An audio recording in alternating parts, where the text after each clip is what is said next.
That way there's no conflict with the helper. I'm taking the helper out of the equation because they don't have a relationship.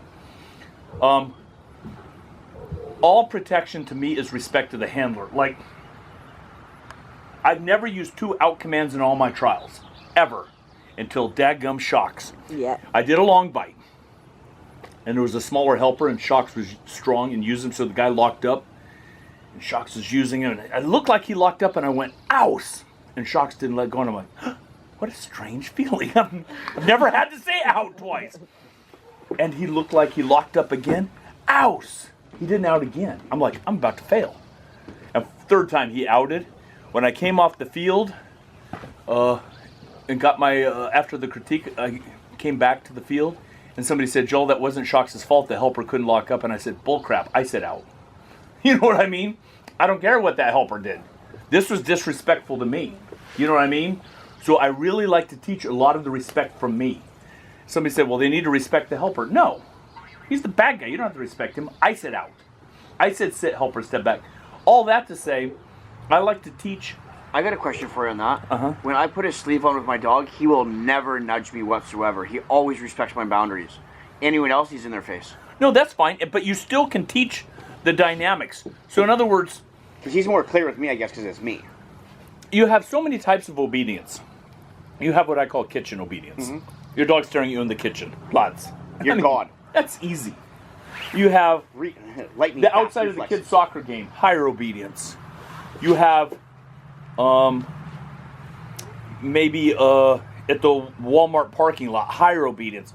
What's the hardest obedience? Protection. Aggression, by far. So how can I teach and exercise in aggression a notch lower with me on a back tie? It's not as good, but it's a notch lower. So I can teach the words. Sit, helper, step back, quiet. I can teach all these things, but in a higher drive than like kitchen obedience. I can teach it a much higher drive.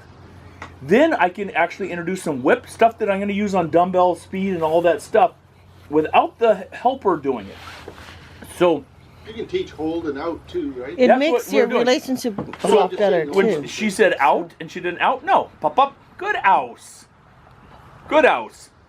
You can even, like, dogs tend to touch a little bit, back.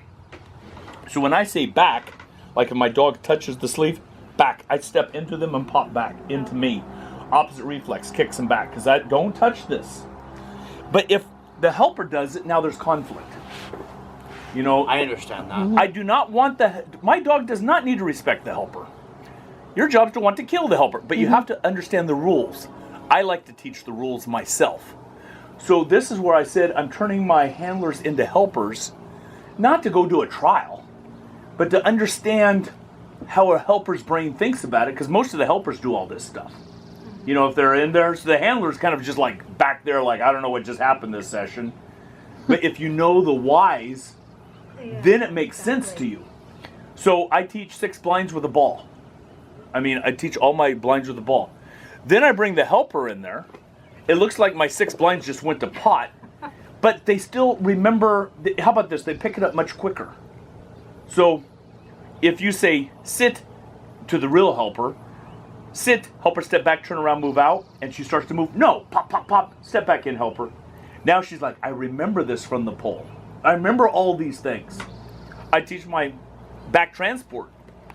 So, like my dog's back tie here, whip, ta, ta, ta, ta, whip, ta, ta, ta, ta.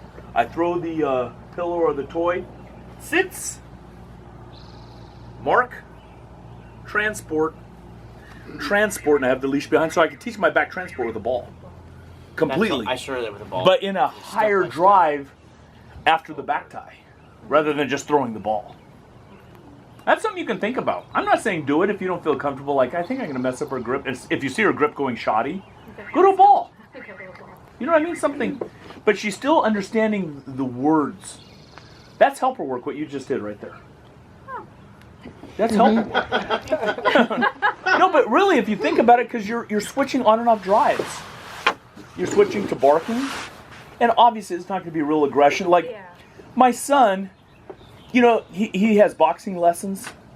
So he's like, hey, Dad, can you help me? So I'm boxing with him a little. If he just pulls out, like, tags me in the face. Now, Go. Now you're in trouble. We're just sparring a little bit. Now in the street fight, I expect his to be different. I expect him to like tag.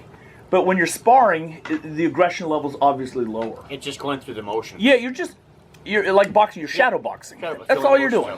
Getting used to it. And they get used to the words and they understand the picture. And then when you bring the helper in, they go, I know this. Everything's not new. Yes, I know this.